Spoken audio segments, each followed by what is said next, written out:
Alright guys, I got a couple stories to show you guys today. Uh this one today is August 1st. This came out today. It's the non-farm employment change today.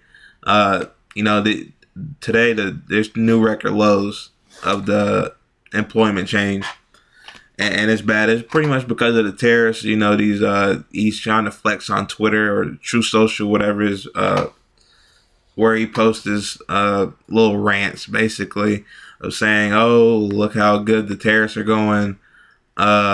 We might give everybody $600 of the tariffs," and everybody he's trying to make it seem that these foreign nations are paying us so much and we're getting so rich, and it's our companies paying the tariffs. And obviously they're fed up, and they can't withstand these tariffs this much longer. They're starting to cut people or what have you. I want to show you guys the chart first. So here it is. You see the actual right here.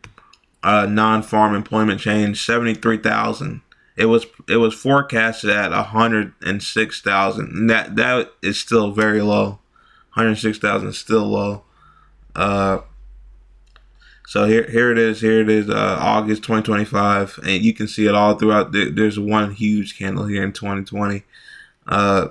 Here's the August one, 73, and that is the lowest since Trump was last in office in 2020.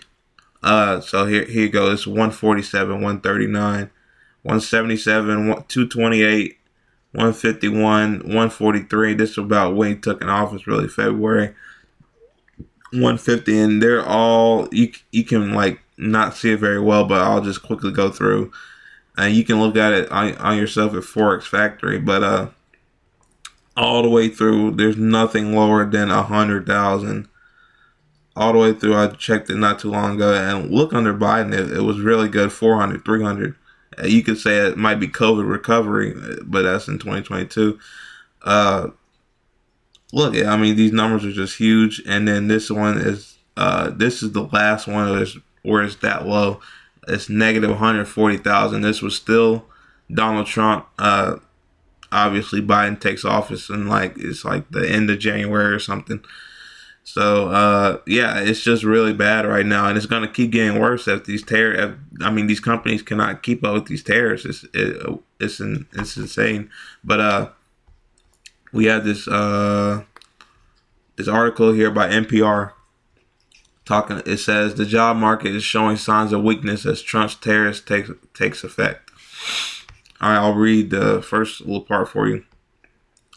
The job market weakened sharply during the late spring and early summer as President Trump's tariffs began to take effect. Okay, U.S. employers added just 73,000 jobs in January or in July, according to a report Friday from the Labor Department. While job gains for May and June were largely erased, the unemployment rate inched up to 4.2%. I think that is, as you can see here on the Forex Factory. Yeah, so the previous was 4.1 and now it's 4.2. So it's a little tick up. That probably, and it's saying it basically wiped out that 0.1%, wiped out the jobs gain in June. So I mean, that's even worse news there. So here it is, the tariffs. Tariff uncertainty hits manufacturing. Factories shed 11,000 jobs in July.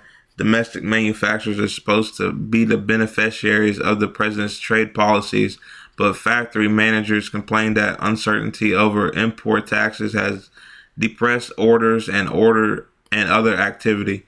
The federal government has been charging a 10% tax on nearly everything the U.S. imports since April, and higher tariffs are set to take effect on many goods next week.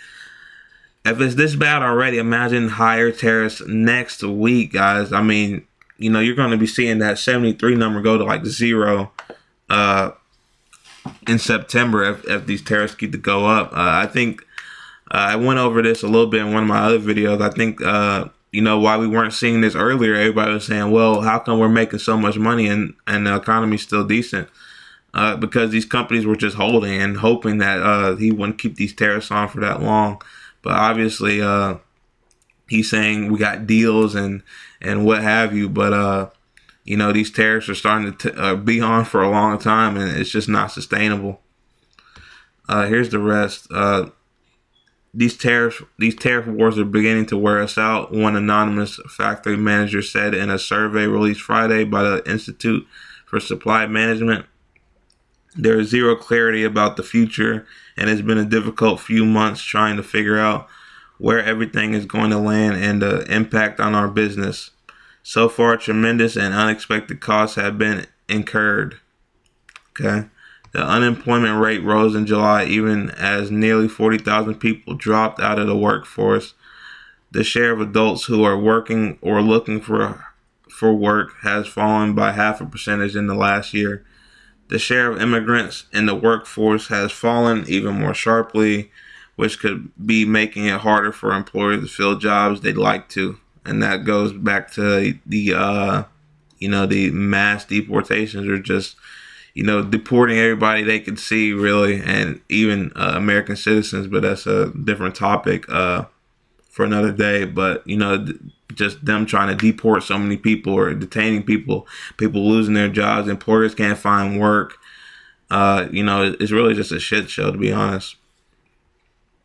So here's the rest of the article. The share of immigrants in the workforce has fallen sharply. Okay, y'all read that. I think it's mostly a labor supply story, says Jed Kolko, a senior fellow at the Peterson Institute for International Economics.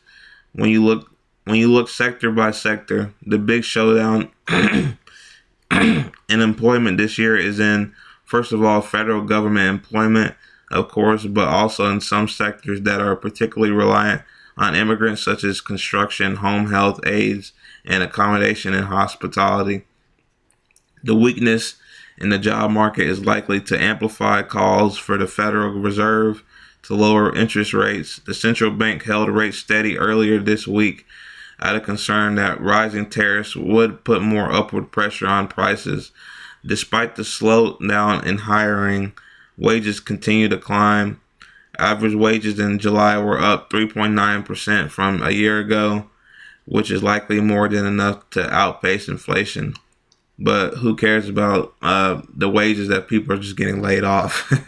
I mean, if people can't find work, then it doesn't make sense. And you see that he's trying to earlier, how Trump always tries to say something about Powell. He should lower rates, and that obviously doesn't do anything. If it's this much pressure on the tariffs, you're doing it. And if he didn't do it, then he lower rates. So he's trying to, basically run everything. He can't force the Fed to cut rates or anything like that. And there's even a higher chance that he won't cut rates now, since these tariffs are just putting all this pressure. So yeah, I mean, this isn't a good look. He needs to take the tariffs off, so we don't start seeing these terrible numbers of job loss for American manufacturing. But yeah, that's all I think I got for this one, guys. We'll probably have a couple more shows here today, so stay tuned.